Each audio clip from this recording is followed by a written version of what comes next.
If this ever happens, don't answer the door, hide, lock everything and never look into their eyes. I know that this sounds like the kind of advice to anyone left alone in the house at night, but this is different.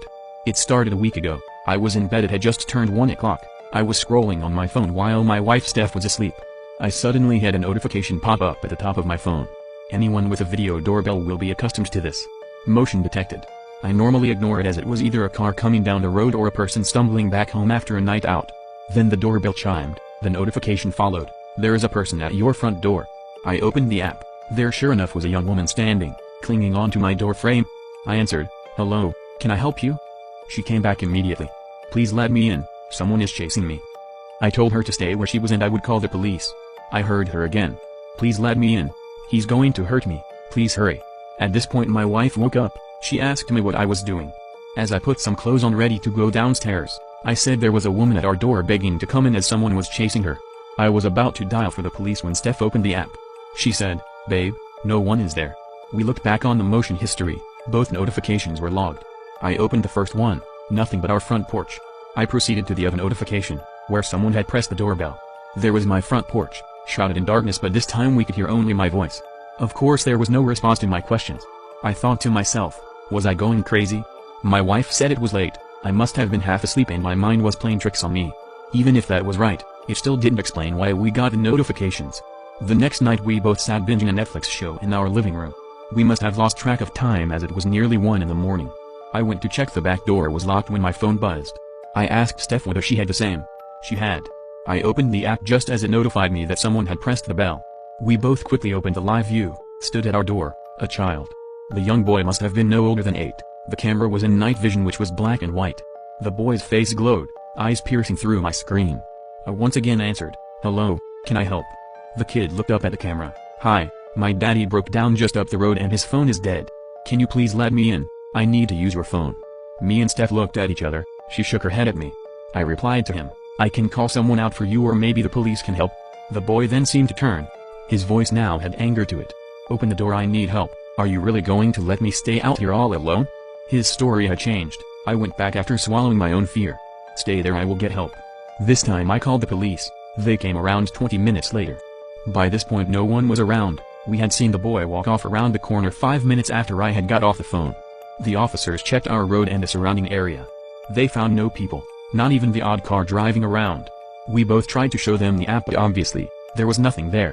The 2 officers were understanding and seemed to believe us. They gave us the department's direct number and told us to call them if anything happens again. We went to bed that night scared and confused. We didn't understand what or why this was happening to us.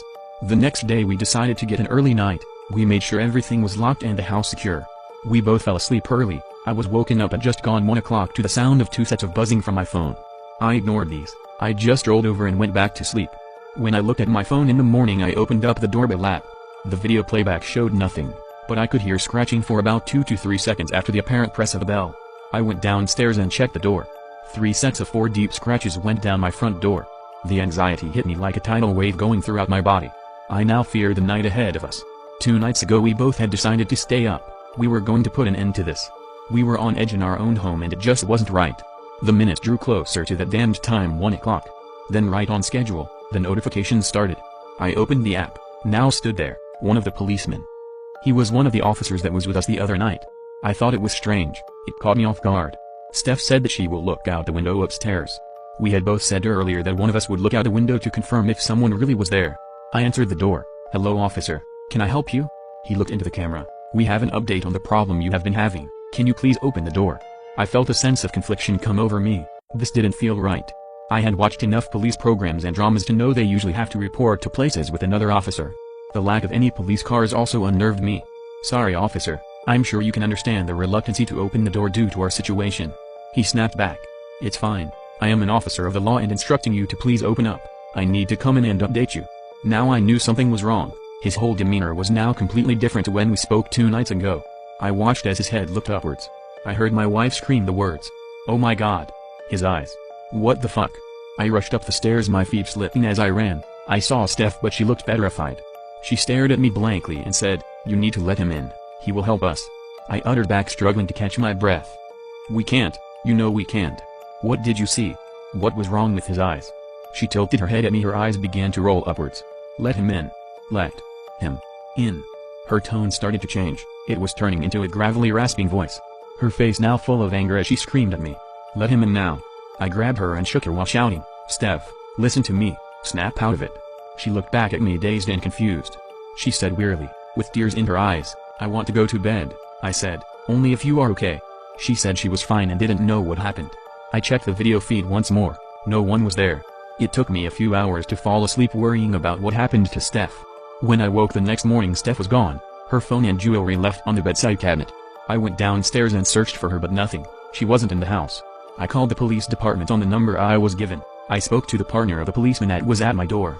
I told him everything that happened and that my wife had gone missing. They told me the officer that was stood at my door 8 hours earlier was on leave. He flew out on holiday yesterday morning, it couldn't have been him. In the hours ahead a search team was assembled and I joined them in searching the local area. There was no sign of her. It's now 11 p.m, I'm sitting alone in my living room, my head now full of fear and radiating pain. I just want my Steph home, I just want normality back. Here it comes 12:59. 3, 2, 1 o'clock, the notifications came through, I opened the app. Steph was at the front door, I was almost half expecting it. I said, where were you honey? She looked into the camera. I was taken, but I escaped and I'm here now. Let me in and I will tell you all about it. I took a deep sigh. Okay, I will be there in a minute babe. What can I do? She is my wife. I have nothing without her. I wrote all of this throughout this evening, hoping for some sort of closure, maybe even a happy ending to this horrible experience. I guess now it will just be a piece of evidence on what happened to us both. I need to go answer the door now. My wife is home.